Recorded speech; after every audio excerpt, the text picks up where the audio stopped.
Hi friends, എല്ലാവർക്കും അഞ്ജനാസ് വ്ലോഗിലേക്ക് ഹൃദയം നിറഞ്ഞ സ്വാഗതം. ഇന്നത്തെ ഞങ്ങളുടെ വീഡിയോ എന്ന് പറയുന്നത് നമ്മുടെ കേരള തമിഴ്നാട് ബോർഡറുകളിലെ രണ്ട് ടൗണുകളായിട്ടുള്ള കേരളത്തിൻ്റെ സ്വന്തം സ്പൈസ് സിറ്റിയായ കുമളിയെയും തമിഴ്നാടിൻ്റെ സ്വന്തം കമ്പത്തെയും ബന്ധിപ്പിക്കുന്ന NH 183 പാസ് ചെയ്യുന്ന റൂട്ടിലൂടെയാണ് ഇന്നത്തെ ഞങ്ങളുടെ ഈ യാത്ര എന്ന് പറയുന്നത്. ഇത് ഒരു കൊച്ചു ഫാമിലി ട്രിപ്പാണ്. ഈ ഒരു റോഡ് ഞങ്ങൾ യാത്രയ്ക്കായി തിരഞ്ഞെടുക്കാനുള്ള കാരണം ഈ വെസ്റ്റേൺ ഗാർഡ്സ് അല്ലെങ്കിൽ പശ്ചിമഘട്ട ദൃശ്യങ്ങൾക്ക് ഒരുപാട് പേര് കേട്ടതാണ് ഈ കുമളി കമ്പം റോഡ് എന്നത്. കാടിന് നടുവിലൂടെയുള്ള ഈ യാത്ര എന്ന് പറയുന്നത് നമുക്ക് ഒരു ത്രില്ലിംഗ് ആയിട്ടുള്ള ഒരു അനുഭവമായിരിക്കും നൽകുന്നത്. വളരെ കാം ആൻഡ് കൂൾ ആയിട്ടുള്ള അറ്റ്മോസ്ഫിയർ ആണ് ഈ യാത്രയിൽ ഉടനീളം നമുക്ക് കാണുവാൻ സാധിക്കുന്നത്. പിന്നെ ഈ പോകുന്ന വഴിയിലുള്ള ഒരു വ്യൂ പോയിന്റ് എന്ന് പറയുന്നത് ഈ തമിഴ്നാട്ടിലെ ചെല്ലർ കോവിലിനടുത്തുള്ള പെൻസ്റ്റോക്ക് പൈപ്പ് വ്യൂ പോയിന്റ് ആണ്. ഇത് അത്ര വലിയ ടൂറിസ്റ്റ് ഡെസ്റ്റിനേഷൻ ഒന്നും അല്ലെങ്കിലും ഫോട്ടോ പ്രേമികളെ ഒട്ടും നിരാശരാക്കാത്ത നല്ല ഫോട്ടോസൊക്കെ നൽകുന്ന ഡ്രൈവിങ്ങിനിടയിലെ ചെറിയ വിശ്രമവേളകളെ ആസ്വദിപ്പിക്കാൻ സാധിക്കുന്ന ഒരു കിടിലം വൈബ് നൽകുന്ന സ്പോട്ട് കൂടെയാണ്. അപ്പോൾ ഇതിനെക്കുറിച്ച് അച്ഛന് എന്താണ് നമുക്ക് പറയാനുള്ളതെന്ന് നോക്കാം. തേക്കടിയിൽ നിന്ന് തമിഴ്നാട്ടിലേക്ക് കൊണ്ടുപോയി വെള്ളം കൊണ്ടുവന്ന പൈപ്പാണ് പെൻസ്ട്രോക്ക് പൈപ്പ് എന്ന് പറയും. ഈ പൈപ്പിൽ കൂടിയാണ് വെള്ളം വന്ന് താഴെ ലോവർ ക്യാമ്പിൽ വരുന്നത്.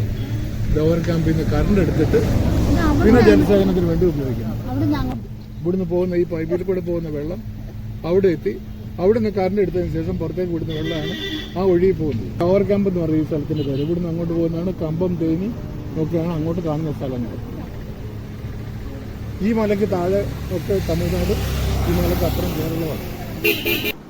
അങ്ങനെ ആ വ്യൂ പോയിന്റിൽ നിന്നും ഞങ്ങൾ കുറച്ചധികം ഫോട്ടോസൊക്കെ എടുത്തു. അവിടെ നല്ല സീനറീസ് ഒക്കെയായിരുന്നു കാണാനുള്ളത്. അവിടെ നിന്ന് ഫോട്ടോ എടുത്ത ശേഷം ഞങ്ങൾ പിന്നീട് പോയത് ഒരു ചെറിയൊരു വെള്ളച്ചാട്ടം കാണുവാനാണ്. തേക്കടിയിൽ നിന്നും കൊണ്ടുവരുന്ന വെള്ളം പവർ ജനറേഷന് ശേഷം ഒഴുകി കളയുന്ന വഴി ഫോം ആയിട്ടുള്ള ചെറിയൊരു വെള്ളച്ചാട്ടമാണിത്. ഇതങ്ങനെ ഒരു ടൂറിസ്റ്റ് സ്പോട്ടൊന്നും അല്ല, എങ്കിലും പ്രകൃതി ഭംഗിയാൽ അത്യധികം ആളുകളെ വശീകരിക്കാൻ സാധിക്കുന്ന ഒരു സ്പോട്ട് കൂടിയാണിത്. ഇതിൻ്റെ ഭംഗി ഒട്ടും മങ്ങാതെ ഇതിൻ്റെ റിയൽ വോയിസ് ഞാനത് നിങ്ങൾക്ക് കാട്ടിത്തരുവാനായി ആഗ്രഹിക്കുന്നു.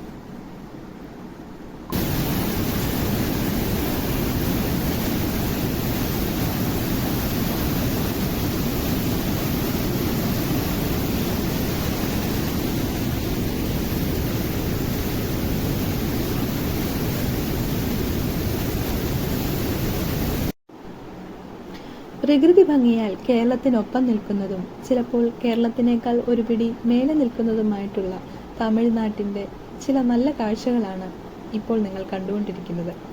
മനോഹരമായുള്ള തെങ്ങിൻ തോപ്പുകൾ, വാഴത്തോപ്പുകൾ, അതുപോലെ തന്നെ മനോഹരമായിട്ടുള്ള റോഡുകൾ, അങ്ങകലെ വലിയ വലിയ മലകൾ, ഇതൊക്കെ തമിഴ്നാടിൻ്റെ ഭംഗി അല്ലെ നമ്മുടെ കേരളത്തിൻ്റെ ഭംഗി വിളിച്ചു കാട്ടുന്ന ഈ ഒരു ബോർഡറിൻ്റെ പ്രത്യേകതകളിലൊന്നാണ്. പിന്നീട് ഞങ്ങൾ ചെന്നത് ഒരു മുന്തിരി ഫാം കാണുവാൻ വേണ്ടിയിട്ടാണ്.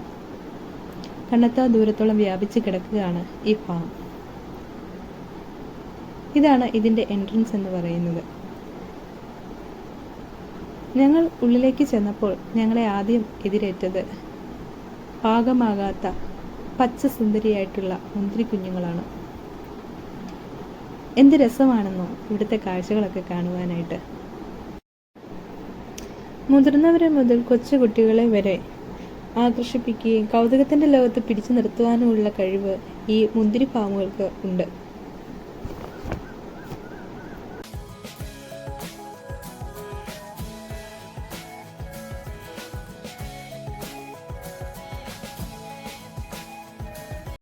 പച്ചമുന്തിരികളെ കിടന്ന് പിന്നീട് ഞങ്ങൾ എത്തിച്ചേർന്നത് പഴുത്ത് പാകമായ ആരെയും കൊതിപ്പിക്കുന്ന പൂർണ്ണ വളർച്ച എത്തിയ മുന്തിരികളുടെ ലോകത്തേക്കാണ്. ഓട്ടോമാറ്റിക്കായി തോട്ടത്തിലേക്ക് എപ്പോഴും വീണുകൊണ്ടിരിക്കുന്ന വെള്ളത്തുള്ളികളും കണ്ണെത്താ ദൂരത്തോളം പടർന്നു കിടക്കുന്ന മുന്തിരിത്തോട്ടങ്ങളും ഇങ്ങനെ ആരെയും കൊതിപ്പിച്ചുകൊണ്ടേയിരിക്കും. മുന്തിരികളൊക്കെ കിടക്കുന്നത് കണ്ടു കഴിഞ്ഞാൽ നമുക്ക് അപ്പം തന്നെ കഴിക്കാൻ തോന്നും. എന്ത് ഭംഗിയല്ലേ എല്ലാം കാണാൻ. നിങ്ങൾക്കും കഴിക്കാൻ തോന്നുന്നുണ്ടോ?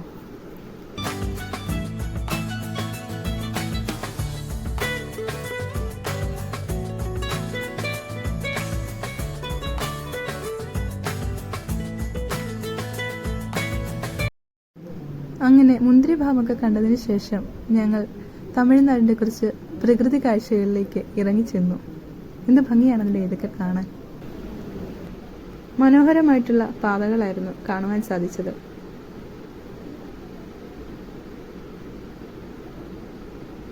നല്ല വൃത്തിയുള്ള സ്ഥലം.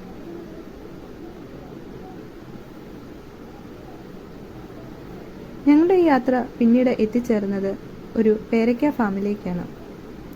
വളരെ വലിയൊരു ഫാമായിരുന്നു ഇത്. കണ്ണെത്താ ദൂരത്തോളം ഇങ്ങനെ പരന്നു കിടക്കുകയാണ് നമ്മുടെ പേരയ്ക്കാത്തോട്ടം എന്ന് പറയുന്നത്. എൻ്റെ ലൈഫിൽ ഞാൻ ആദ്യമായിട്ടാണ് ഇത്ര വലിയ പേരയ്ക്കാത്തോട്ടം കാണുന്നത്.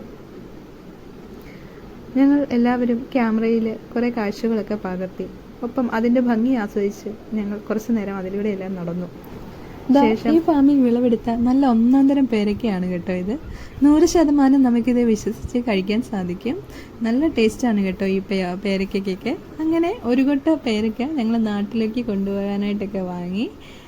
നിങ്ങൾ ഇനി കുമ്മിളി കമ്പം റൂട്ടൊക്കെ വരികയാണെങ്കിൽ ഇവിടുത്തെ ഫാമൊക്കെ വിസിറ്റ് ചെയ്യണം. എന്നിട്ട് നല്ല ശുദ്ധമായിട്ടുള്ള പഴങ്ങളും പച്ചക്കറികളും ഒക്കെ വാങ്ങി ഇവിടുത്തെ കർഷകരെ പ്രോത്സാഹിപ്പിക്കണം, അവരെ സപ്പോർട്ട് ചെയ്യണം. കൂടാതെ നമ്മുടെ ഹെൽത്തും നമ്മൾ നന്നായി നോക്കണം. അപ്പോൾ ഇന്നത്തെ ഈ ഒരു കൊച്ചി യാത്ര ഇത്രയൊക്കെ ഉള്ളൂ. ഞങ്ങളുടെ ഈ കൊച്ചി വീഡിയോ ക്ഷമയോടെ ഇത്രയും നേരം കണ്ടിരുന്ന എല്ലാവർക്കും ഹൃദയം നിറഞ്ഞ നന്ദി ഞാൻ അറിയിക്കുന്നു. അതുപോലെ ഈ വീഡിയോ നിങ്ങൾക്ക് ഇഷ്ടമായെങ്കിൽ ലൈക്ക് അടിച്ച് സബ്സ്ക്രൈബ് ചെയ്ത് പ്ലീസ് ഒന്ന് സപ്പോർട്ട് ചെയ്യണേ. അപ്പോൾ അടുത്ത വീഡിയോയുമായി കാണാം. അതുവരെ ബൈ.